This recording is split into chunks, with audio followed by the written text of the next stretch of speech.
Everybody, Sean from Movie Assault here, and it's time for another video. This time out, it is going to be my movie pickups for June 2021. Now, this is going to be minus all of the stuff that I got from Dollar Tree that I had in my previous video. So if you want to check out those titles, I will put a link right there. And this does include some Dollar Tree titles that I picked up after that video that I don't think I included in that video. I'm pretty sure I didn't. But I've also got stuff from eBay, Diabolic DVD, Amazon, Walmart, and yeah, the Dollar Tree stuff. So we'll get started, and I'm going to try not to elaborate too terribly much on each of these titles, but I will do what I can to keep this video short. This one I already did a video for. I did an unboxing of this one. This is Over the Edge, and I picked this up from Diabolic DVD. This was released by Arrow Video, and was released in the UK only, but it is region free. So I'm looking forward to watching this. This was a big favorite of mine when I was a kid. I talk a lot about it in the Over the Edge unboxing video. So you can check that out in the link that I'll post above. But this is a really awesome collection. Well, collection. It's an awesome edition of this movie that really has not been available on Blu-ray until this point. So I'm looking forward to watching this again. Next up are my eBay pickups, and the first pickup is a collection. It's the Fast and Furious 8 movie collection. Now, believe it or not, I have never seen or had never seen any of these movies until a week ago. I watched the first one, The Fast and the Furious, from 2001. I honestly was surprised because I figured I would check these out. It's because I'd never watched them. I really sort of had this preconceived notion that I would hate them. But so far, I mean, I'm only one movie into the collection, and I really kind of enjoyed it. And they're all on individual discs. And yeah, Fast and Furious 8 movie collection. I realize that they get really more ridiculous as time goes on, and I know F9, the new one that just came out in theaters, is super ridiculous. But so far, with the first one, I'm in. Next up is a 3-disc special edition of The Day the Earth Stood Still. This includes the 1951 classic, which is the reason I bought it, because that's sort of becoming hard to find on Blu-ray. So when this came out initially, it included the classic version. So we've got, it says 3 discs, but there's only 2 that really include any movie-related stuff. One is a digital copy, but then you've got the original, or I'm sorry, the 2008 remake. Then there's the digital copy, and then the 1951 classic on the final Blu-ray. So really, and I paid $8 for this. So $4 a movie. One's fantastic and a classic, and one is terrible. So I don't know. I really did not like. I went to see The Day the Earth Stood Still in the theater with my then girlfriend, and we came home that night. She thought it was stupid.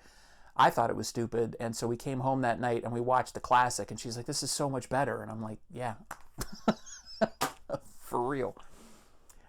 These next 2 are also from eBay, and they're actually related. The first I'll show is Doomed, which is the untold story of Roger Corman's The Fantastic Four. And if you're not aware of the story of The Fantastic Four that was put out by, or not put out by, Roger Corman's company, it was made solely so they could retain the rights to The Fantastic Four for a little while longer. But the crew didn't know that, and they attempted to put together the best movie they could possibly put together for the budget constraints that they were given. So this is a documentary about how they poured their all into making this movie that was destined to never be released. It was made only for the company to retain the rights to the Fantastic Four. And so I bought it as a 2-pack. Now, the Fantastic Four was never released legitimately. I think it played in maybe one theater at one point, but I do have a copy of it on Blu-ray. Now, this admittedly is sort of a gray area, you know, a gray market DVD, or Blu-ray rather. And I'm just noticing that the packaging includes, it's sort of got a fatigued look. There's like looks like there's a price tag on it right here, but that's just a part of the actual packaging. And you can tell from the actual disc that it's not a commercial release. But I just actually wanted to see what these people poured their heart and soul into. And I realized that it says it's presented in high definition for the first and only time. It's a theatrical, the theatrical trailer is an HD sourced from a 35mm print. But what I have been, or actually it says on the back here, it says this copy of the Fantastic Four was created using the best quality SD version of the film available. We rezzed it up to 1080p HD and tweaked the video levels to broadcast legal. Please note, however, that it is of sub-DVD first-gen VHS quality. Until it receives a proper release, this is the best quality version out there. So that says it way better than I can. But there you go. That's the Fantastic Four and the accompanying documentary, Doomed, the untold story of Roger Corman's The Fantastic Four. I picked those together. They were purchased together. I think it was for $12. Next up are some extra Dollar Tree pickups that I picked up the week following the June 11th wave. And it's 1 Blu-ray, 3 DVDs. First up is George A. Romero's Survival of the Dead with a lenticular cover. I realize this is not a fantastic movie, but for $1, I will add it to my George A. Romero Dead collection. And then the DVDs, I picked up Vanishing on 7th Street with John Leguizamo, and who else is in this? Hayden Christensen and Thandie Newton. I remember seeing the trailer for this maybe, like 10 years ago, something like that. And I thought it looked really interesting. I was actually looking for something to show at a Halloween party, and I couldn't find this anywhere. So finding this now for $1 is just a treat. This one I'm not expecting anything great from, but I figured I would pick it up just because it looks really ridiculous. That's Selfie Man. If you've seen this or any of the movies in this video, let me know. This just looks absolutely ridiculous. And I'm not even really sure what it's about. I bought it on the title alone, and it includes a free digital copy. So that's probably worth $1 right there. And then this one I have heard nothing but good things about. And it features the one and only Tom Adkins, and I'm sure he's probably only in it for 15 minutes or so, but it is a movie by Patrick Lussier. I believe that's how you pronounce his name. He has a habit of including Mr. Adkins in his films, so I figured for $1 I would check it out. But I've heard really good things about this. If you've heard otherwise or you agree, let me know in the comments below. But I had not seen this up until last week, I think it was, that I went out and made another Dollar Tree run. So this looks interesting. Next up are some Big Lots pickups. I picked up 1996's Kingpin, and this includes the theatrical version and an R-rated version. And this is just a really, really funny movie. I've seen this multiple times on cable. It's ridiculous. It's kind of over the top. It is from the Farrelly brothers. Includes Woody Harrelson, Randy Quaid, Vanessa Angel, and of course a fantastic appearance from Bill Murray. Just a great 90s movie. And then I wanted to complete my Cloverfield trilogy, so I found this. Now, Big Lots supposedly carries a version, 3-movie Blu-ray collection of all 3 movies, but I didn't need that. I already have the other 2 movies, so I was glad to find this separately and with a slipcover, which is pretty cool. And this was $5. And I've heard this isn't anywhere near as good as Cloverfield or 10 Cloverfield Lane, but for $5, I'll give it a shot. Next up is Walmart, and I went through their the blue bin, which I think these are all like $6.86 now. They used to be $5 each. But a couple of these I have not seen, and a couple, or actually 3 of them I've seen. I'm sorry, let me rephrase that. 2 of them I've seen, 3 of them I have not seen. And there are 5 of them, if you can do math as well as I can. But first up is Mean Girls. This is a re-edition to my collection. Love this movie. This is a classic from 2004. This was written by Tina Fey, I believe, and yeah, screenplay by Tina Fey, and just a hilarious movie. This is an all-time classic. If you haven't seen this, definitely stop what you're doing and go see this, or hunt it down. And then I picked up the 2019 remake of Child's Play. I am in the minority. I like this movie. I thought it was kind of an interesting update. Do I think it's better than the original? No. But I did really enjoy it. I thought it was an interesting and kind of cool updating of the film. The ending was a little iffy, but I liked it, and I figured since I do have all of the other Chucky films, I would add this to my collection as well. And then these are the 3 that I have not seen. Scary Stories to Tell in the Dark. I've heard mixed reviews on this. I probably will wait and watch this around Halloween time and include this in the Halloween 15.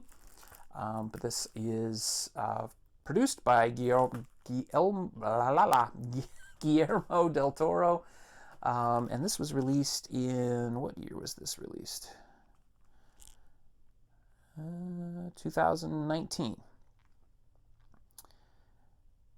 And I believe this is an anthology, but I could be completely wrong. But I bought it on the strength of Guillermo del Toro's name, even though I can't pronounce it. This one I've heard sort of mixed things about, but it's a revenge film, and those are always fun. It's Jennifer Garner in Peppermint, and this was released theatrically, I believe, in 2018. And this is basically her family was killed, and she goes into hiding. She disappears, and she basically trains herself as some sort of assassin and comes back and kills those responsible for the death of her daughter and her husband. And it was directed by Pierre Morel. I believe that's what that says. It's very small. But anyway, he's the guy that directed Taken. So, oh, it says right on the front, from the director of Taken. So I'll give that a look. And speaking of Taken, I picked up another Liam Neeson film. This is Cold Pursuit. I've heard good things about this. Don't know too much about it other than Liam Neeson is in it, and it's yet another Liam Neeson action film. Laura Dern is in it. Emmy Rossum. I could always watch her in anything. And it says a darkly comedic thrill ride. If you've seen this, let me know how it was. But I am trying to put together kind of a library of Liam Neeson films, these action films that he's been doing of late. I'm missing Taken, the whole Taken trilogy. I am missing The Gray. I really want to pick up a lot of those. So slowly but surely I'll get those together. Next up are my pickups from Amazon, and first up is from 1978. It's FM. I recently did a review of this on my website, movieassault.com, so check that out if you feel obliged. There's a link down below to my website and all the other places you can find me on social media, Facebook, Instagram, Twitter, and my Letterboxd account. Links are all below. So you can see what I thought of this, but this takes place in 1978. And this is an interesting film because I saw this when I was a kid in the theater. My dad took me to see it. My dad took me to see a lot of movies when I was younger, some of which I probably shouldn't have seen, and this one was rated PG, so there wasn't really anything too inappropriate about this one. But back then, when I was a kid, radio was a lot different than it is today. And if you were a DJ, you pretty much could play whatever you wanted to play. And radio stations were known for their DJs and the type of music they would play. And this sort of follows that. Each of the DJs that work at this station in this movie, they all have their own sort of style that they bring to their shifts. and they're sort of fighting with their new sales director who wants to run ads for the army, and that would sort of run counter to the image that they project as a whole. So the programming director kind of goes afoul of his corporate bosses. It's not a great story, but the music in this is fantastic. The soundtrack is very indicative of 1978. And the one thing that's kind of funny about this movie is that, it's supposed to be about this rebellious DJ, the rebellious DJs on this radio station, and the music they play is so middle of the road that it's pretty hilarious. It's not like they're playing punk or, like the Ramones or the Sex Pistols or anything that would have been quote unquote rebellious back then. It's like the Eagles and REO Speedwagon and Tom Petty. But if you're of a certain age, as I am, late 40s, early 50s, this probably would be right up your alley. It's by no means a great film, though. I've also picked this up, brand new release, Godzilla vs. Kong. I have a review of this up on my website as well. This is the first movie that I went back to theaters to see this year after the pandemic sort of has cooled down a little bit. And it was really interesting. I took the day off. It was a Wednesday. The movie theater was packed. It was awesome. I knew this movie was going to do great at the box office, and it did pretty good. One of the biggest movies of the year so far. Not the biggest, because I believe, what was it that just came out and did really well? Quiet Place 2 did really well. A lot better than this did. But at the time, it was good to see people going back to the movies to see Godzilla, and hopefully there will be another movie in the MonsterVerse, but this is supposed to be the final film. They got progressively dumber as time went on. I mean, we started with Godzilla in 2014, and that was fairly rooted in reality as much as a movie about giant monsters could be. And then Kong Skull Island, again, kind of rooted in reality. Godzilla King of the Monsters came out and sort of got really crazy stupid in terms of the technology and the goings-on. But it was fun. I know I'm kind of in the minority. A lot of people did not like it. I liked it because it sort of injected some of that Japanese ridiculousness into the American version of Godzilla and all of the other monsters from the Toho universe that came into the MonsterVerse, Mothra, King Ghidorah, Rodan. So I really enjoyed that one. This one goes a little too over the top, but with the whole Middle Earth thing, and there's some other stuff in it that's just like, wait, what? But seeing Godzilla and Kong fight, it's worth the price of admission. It's a good time. It's just really stupid. If you like monster movies and you have not seen this, I highly recommend Love and Monsters. Pick this up. Actually, I got this at Best Buy. I thought I got this at Amazon, but I picked this up at Best Buy. I found it with the slipcover. It was on sale. This is sort of a hidden, well, it's not a hidden gem. I know a lot of people are aware of it, but I think if this would have been released theatrically during the pandemic, it would have done really, really well. It's a really well-constructed film. It stars Dylan O'Brien, who is from The Maze Runner and a bunch of other things. I know he's massively popular with younger audiences. I don't know him from anything other than this.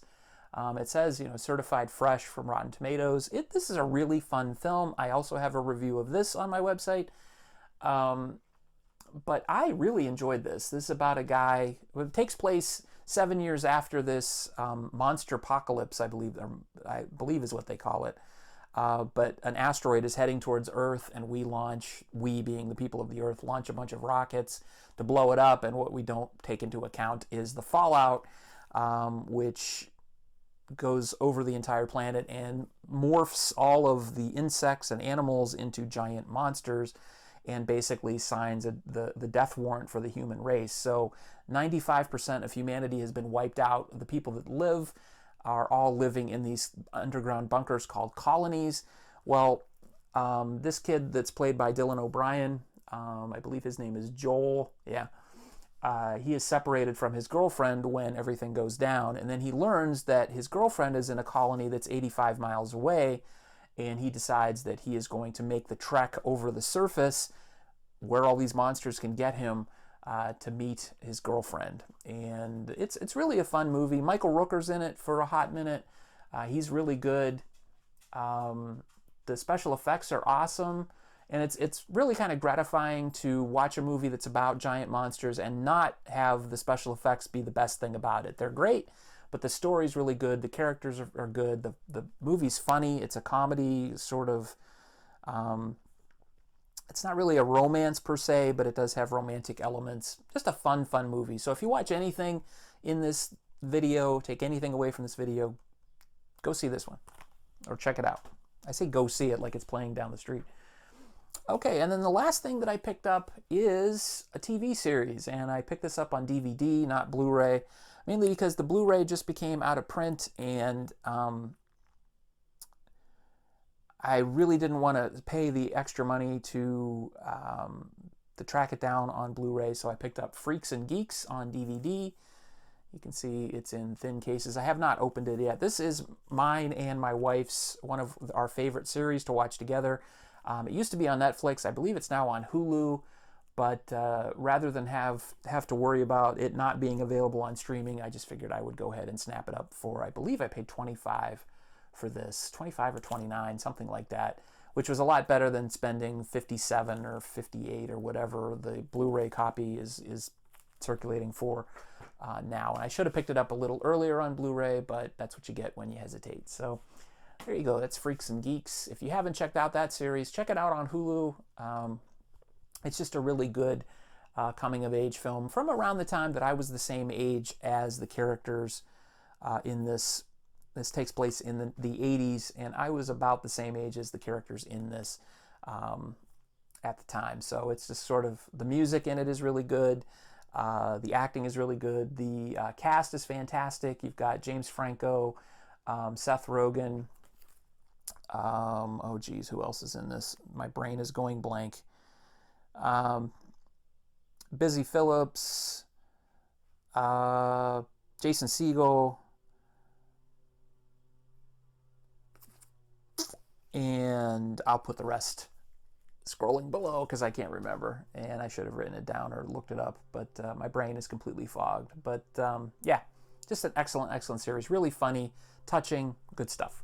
So there you go. That is all the stuff I picked up in June 2021. My neighbor is blowing leaves out of his yard, and my dogs are not particularly happy about that. So now is as good a time as any to sign off.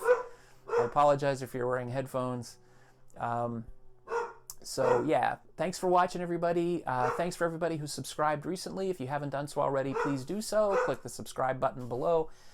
Hit the thumbs up and leave a comment about any of the films you're interested in or anything that you're thinking I should check out. And all right, take it easy. Bye.